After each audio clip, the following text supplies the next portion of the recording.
جنہیں جنت کی بشارت عطا فرمائی، وہ مولائے کائنات خود اپنے لیے آخرت کے سلسلے میں فکر مند ہوتے ہوئے یہ بتا رہے ہیں کہ میرے پاس زیادہ سفر کچھ نہیں، میں آپ سے اور اپنے سے پوچھ رہا ہوں کیا ہے ہمارے پاس آخرت کے لیے، کیا ہے؟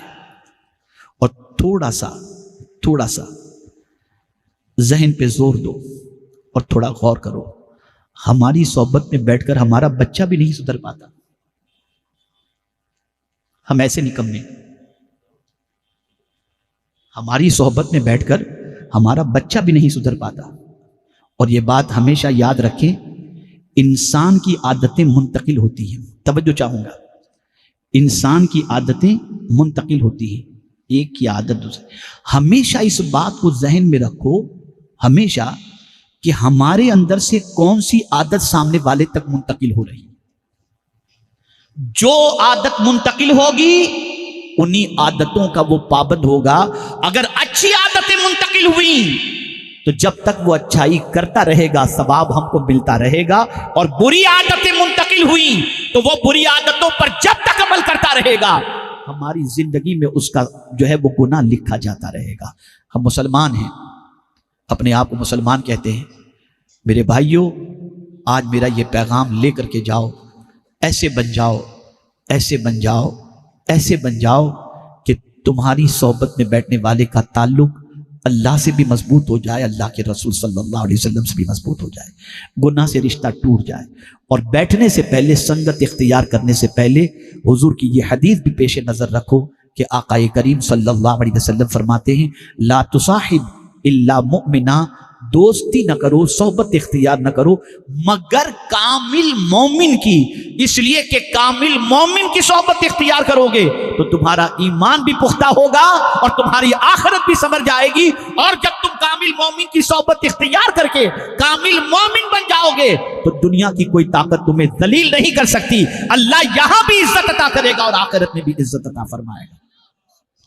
بس اچھے بن جاؤ، اچھے بن جاؤ۔ آج یہ پیغام لے کر کے اٹھو، خواجہ صاحب صحبت کے ذریعے عظیم بنے، علم تھا لیکن بغیر علم کے نہیں، کوئی بھی ولی غیر عالم ہو ہی نہیں سکتا، ہو ہی نہیں سکتا، ولی کے لیے عالم ہونا شرط ہے۔ میرے پیارے آقا صلی اللہ تعالی علیہ وسلم کے پیارے دیوانوں، اس لیے علم بھی حاصل کرو، لیکن سنگت آج بھی آپ دیکھیں گے کہ بہت سارے اسکول اور کالج پڑھنے والے بچے ایسے بھی آپ کو ملیں گے جن کو سنگت اچھوں کی ملتی ہے، وہ اپنا ٹائم ضائع نہیں کرتے، ٹائم کا یوٹیلائز کرتے ہیں، اچھے پڑھے لکھے لڑکوں کی سنگت میں بیٹھنے کے بعد وہ آوارہ گردی نہیں کرتے، کمپٹیشن میں اس سے آگے نکلنے کا جذبہ رکھتے ہیں، اس کے ساتھ بیٹھ کے ڈسکشن کرتے ہیں، اس کے ساتھ بیٹھ کر کے مذاکرہ کرتے ہیں۔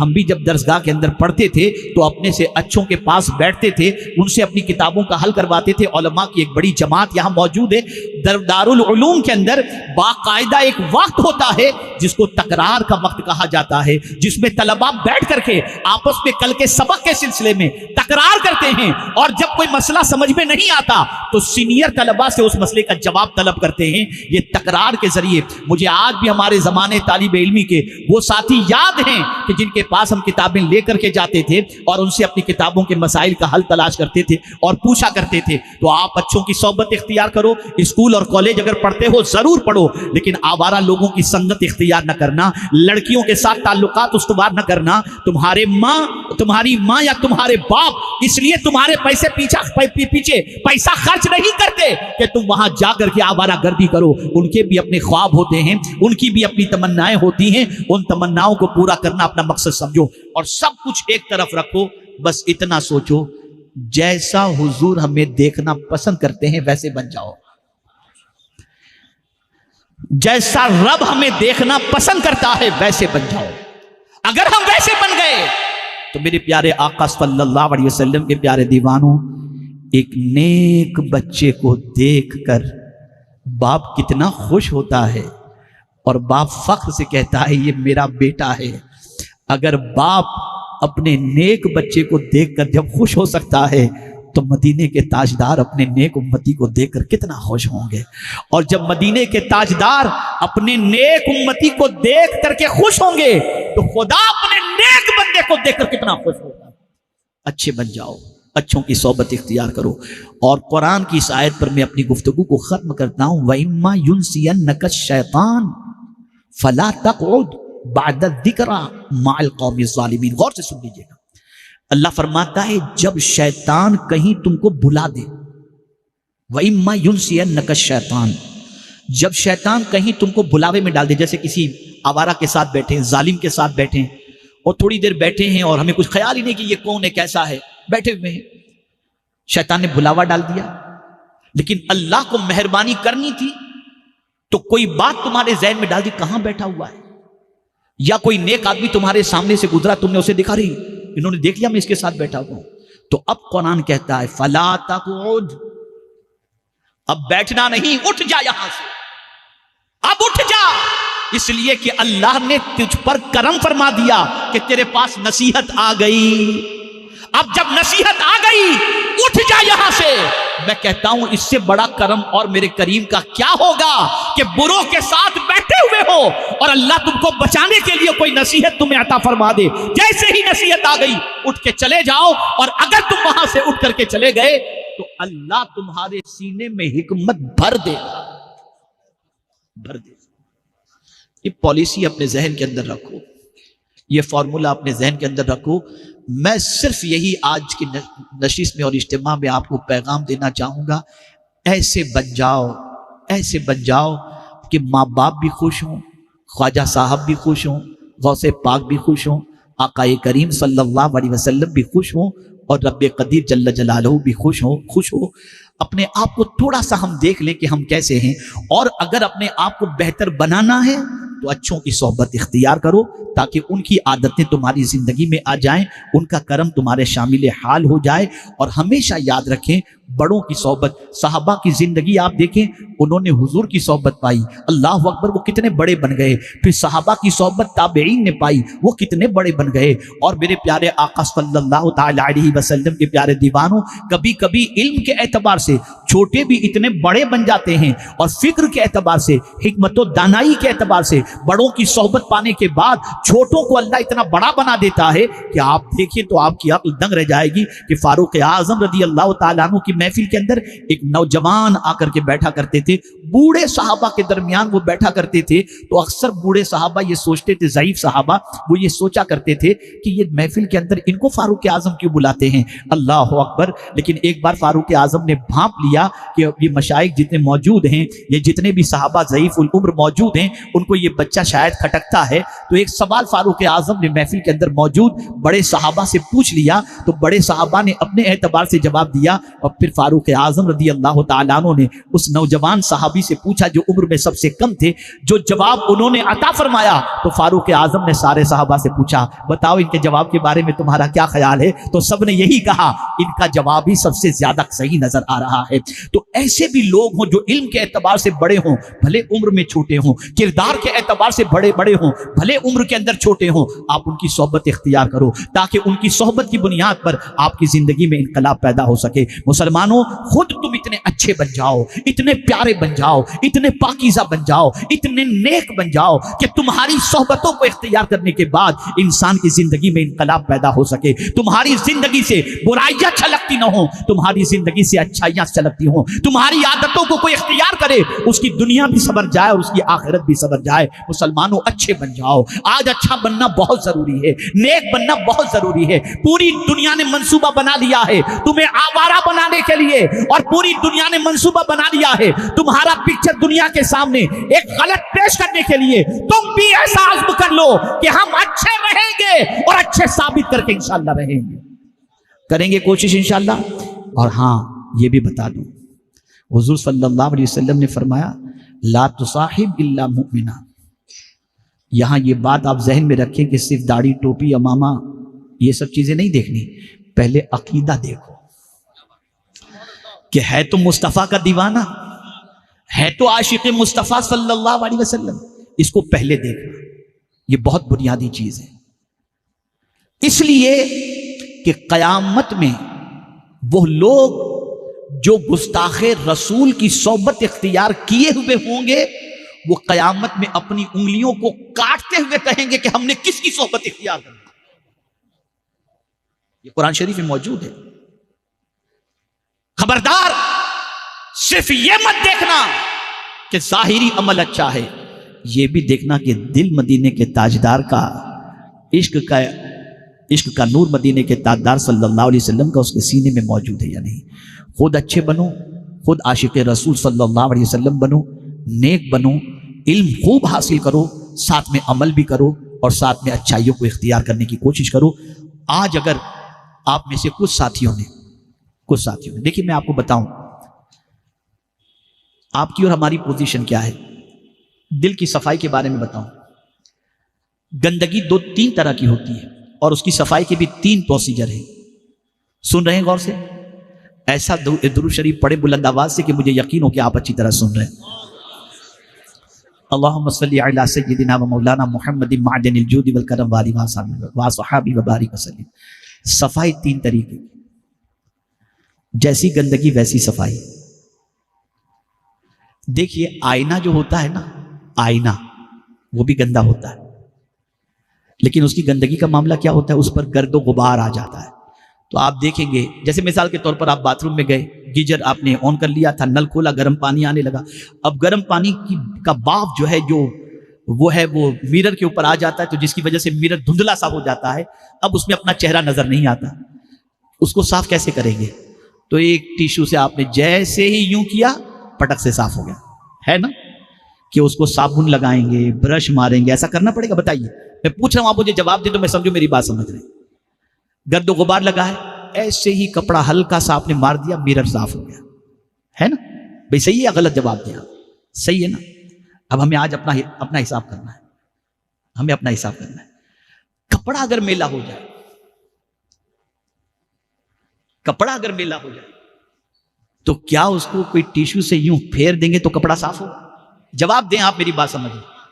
نہیں نا، اس کی صفائی کے لیے کیا کرنا ہوگا؟ پانی میں ڈالو، صابن لگاؤ، رگڑو، اور آج کل تو اتنا بھی موقع نہیں، سیدھا ڈال دو واشنگ مشین میں، پاؤڈر ڈال دو، خوب اس کو جو ہے وہ پیسا جاتا ہے، پھر اس کو نکالو تب وہ صاف ہوتا ہے۔ تو پتہ چلا میرر کی صفائی کا طریقہ جدا ہے، کپڑے کی صفائی کا طریقہ جدا ہے، دونوں کا۔ اور اس سے خطرناک پوزیشن جو ہے وہ سونے کی ہے۔ ماشاءاللہ یہاں تو جے پور ہے، یہ تو سونے کی صفائی کا طریقہ جدا ہے۔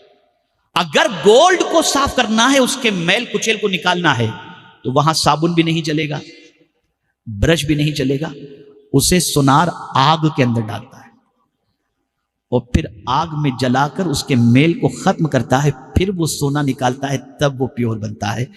پتہ چلا 3 اسٹیج ہوئے صفائی کے، 3 اسٹیج میں، ایک یوں ہی ٹیشو سے صاف، ایک رگڑ کر کے صاف، ایک جلا کر کے صاف۔ مسلمانوں، ہماری پوزیشن جو ہے نا وہ ٹیشو والی ہے ہی نہیں، ہے ہی نہیں۔ ہم خود اپنے آپ کو دیکھیں نا، اگر ٹیشو والی ہے تو ایک آیت پڑھ کر دل پر لگا ہوا زنگ فوراً صاف ہو جائے۔ یہاں ہر جمعہ کو آیتوں کا انبار علماء لگاتے، کچھ فرق نہیں پڑتا۔ اجتماعات کے اندر آیتوں کے انبار اور حضور کی حدیث سنائی جاتی ہے، کوئی فرق نہیں پڑتا۔ اتنا سخت میلا ہو چکا ہے ہمارا دل، اتنا گندا ہو چکا ہے ہمارا دل کہ صفائی کے لیے آیتیں پڑھی جاتی ہیں، احادیث سنائی جاتی ہیں، کوئی صفائی نہیں ہوتی۔ پھر مصیبتیں آتی ہیں، پھر مصیبتیں آتی ہیں۔ اس کے ذریعے اللہ رگڑتا ہے، صاف کرتا ہے اللہ، اب تجھے تکلیف میں ڈالتے ہیں، تو اب اس طرح سے صفائی ہوتی ہے۔ بعض لوگ تو اتنے ظالم ہوتے ہیں کہ کسی حد تک ایمان کا ٹمٹماتا ہوا دیا تو ان کے اندر موجود ہوتا ہے، لیکن مصیبتوں میں اللہ سے قریب ہونے کی بجائے سگریٹ شروع کر دیتے ہیں، پکچر دیکھنا شروع کر دیتے ہیں، یا پھر جو ہے وہ ڈرگز لینا شروع کر دیتے ہیں۔ نشے میں ہم ٹینشن ہلکا کر رہے ہیں اس طریقے سے، تو وہ مصیبتیں بھی اس کو صاف نہیں کر پاتی، اور پھر جب وہ مرتے ہیں تو ایمان چونکہ ان کے اندر ہوتا ہے تو پروردگار گناہوں کی وجہ سے انہیں جہنم کی آگ میں ڈال کر ان کی صفائی کرتا ہے، اور پھر جب وہ صاف ہو جاتے ہیں تب وہ ایمان کی وجہ سے جہنم سے نکال کر اللہ عز و جل انہیں جنت میں آخر میں داخل فرمائے گا۔ اب ہمیں دیکھنا ہے کہ ہمیں کس طرح سے اپنے دل کی صفائی کرنی، ہم کیسے ہیں، ہمارا دل کیسا ہے۔ اگر قرآن کی آیتوں کی بنیاد پر اللہ کے رسول صلی اللہ علیہ وسلم کے ارشاد کو سننے کے بعد ہمارا دل کانپنے لگ جائے اور ہم گناہوں سے رشتہ توڑ دیں اور فوراً ہم نیکی کے راستے پر آ جائیں، تو سمجھ لو ہمارا دل گندا ضرور ہے لیکن آئینے کی طرح ہے کہ تھوڑی سی بات آئی اور ہم سدھر گئے، صفائی ہو گئی۔ لیکن اگر اللہ عز و جل کی بارگاہ کے اندر میلے کپڑے کی طرح ہمارا دل ہے اور مصیبتیں آئیں اور ہم اللہ کو یاد کرنے کی بجائے گناہ کے دروازے پر پہنچ گئے، تو سمجھ لینا کہ ہماری پوزیشن یہ ہے کہ گندے کپڑے سے بھی خراب ہمارا دل ہے، لیکن مصیبتیں آئیں، ہم نے رونا شروع کیا، اللہ سے قریب ہو گئے، اللہ کی عبادت میں لگ گئے، گناہوں سے رشتہ توڑ دیا اور مصیبت کو اللہ کی طرف سے سمجھ کر ہم اللہ عز و جل کے قرب کی دولت سے مالا مال ہونے کے لیے تیار ہو گئے، تو ہمیں سمجھ لینا چاہیے کہ ہمارا دل کپڑے کی طرح گندا ہے، اور اگر کچھ بھی بدلتے نہیں اور ایسے ہی اس دنیا سے چلے گئے لیکن خاتمہ ایمان پر ہوا، تو پھر ڈر ہے کہ اللہ جہنم کی آگ میں ڈال کر وہاں سے پاک کر کے پھر ہمیں جنت میں داخل فرمائے گا۔ اب ہمارے اوپر ہے، ہمارے اوپر ہے۔ دیکھیے ایسا ہے کہ یہاں جتنے بیٹھے ہیں اس میں نابالغ کم ہیں، زیادہ تر بالغ ہیں، بڑا فرق ہے نابالغ اور بالغ کا۔ آپ دیکھیے ایک چھوٹا بچہ اگر کچھ کرتا ہے نا تو بچہ سمجھ کر چھوڑ دیا جاتا ہے کہ یہ بچہ ہے۔ توجہ چاہوں گا، چھوٹا بچہ اگر کچھ کرتا ہے، یہ چھوٹا بچہ ہے بیچارہ، چھوڑو کہاں اس کی بات پہ توجہ دیتی ہے۔ لیکن یہی کام اگر 15-16 سال کا بچہ کرے تو آدمی کہتا ہے شاید اس کے ماں باپ نے اس کی تربیت نہیں کی، اتنا بڑا ہو کر بھی اس کو تمیز نہیں ہے اچھے برے کی۔ اور ایک دم بڑا ہو جائے، 25 سال کا ہو جائے اور پھر بھی اس کی زندگی نہیں سنورتی، تو پھر آدمی کہتا ہے اب اس کو کون سمجھائے، اتنا بڑا ہو گیا، اس کو نہیں معلوم کہ کیا کرنا چاہیے۔ اب آپ کو دیکھنا ہے ماں باپ کا مرحلہ گزر چکا، اب آپ کریں گے تو دنیا آپ کو کہے گی اتنا بڑا ہو کر کے تو نہیں سدھرا ابھی تک۔ اب آپ کے اوپر ہے کیسا آپ کو بننا ہے، کس طریقے کا آپ کو بننا ہے، کیسی زندگی آپ کو بنانی ہے۔ یار دنیا کہاں سے کہاں نکل گئی، آج ہم کتنے پیچھے ہیں۔ ہمارا حال دیکھیے، ہماری عادتیں دیکھیے، ہماری کیفیت دیکھیے، ہماری پوزیشن دیکھیے۔ خدا کی قسم تنہا خواجہ صاحب نے اتنے انسانوں کو سنوارا ہے جس کی کوئی انتہا نہیں، تنہا خواجہ صاحب۔ اس لیے اپنے آپ کو سنوارو، مبارکباد کے مستحق ہو تم کہ خواجہ صاحب کے قریب رہنے کی اللہ نے تمہیں توفیق عطا فرمائی ہے۔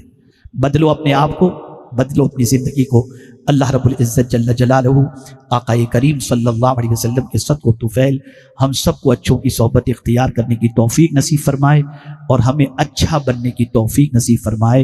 اور آج کے بعد اس تصور کو ذہن میں رکھ لو کہ گناہ سے رشتہ ختم کریں گے انشاءاللہ۔ گناہ سے تعلق توڑ، نیکی کی کثرت کرو، نیکی کی کثرت کرو۔ میں نے ابھی بنگلور میں قاری صاحب موجود تھے، میں نے صحابہ کی عظمت پر گفتگو کرتے ہوئے عرض کیا تھا، اس شعر کو بھی میں نے کہا تھا، یار آپ دیکھیے، قربان جائیے اس شعر کو پیش کرنے والے کی عظمت پر۔ یک ساعت، ایک گھڑی، صحبت با اولیاء، اللہ والوں کی صحبت ایک گھڑی کی، بہتر از 100 سالہ طاعت بے ریا، بے ریا 100 سال کی عبادت سے بہتر ہے۔ یعنی دیکھیں نماز کی بات نہیں کی گئی، توجہ چاہوں گا، بہتر از 100 سالہ نماز بے ریا نہیں، طاعت کی بات کی گئی۔ یعنی 100 سال تک پیورٹی کے ساتھ اگر کوئی شخص اللہ کی باتوں پر عمل کرے، اس سے بہتر ہے کہ ایک لمحے کے لیے کسی اللہ کے ولی کی صحبت نصیب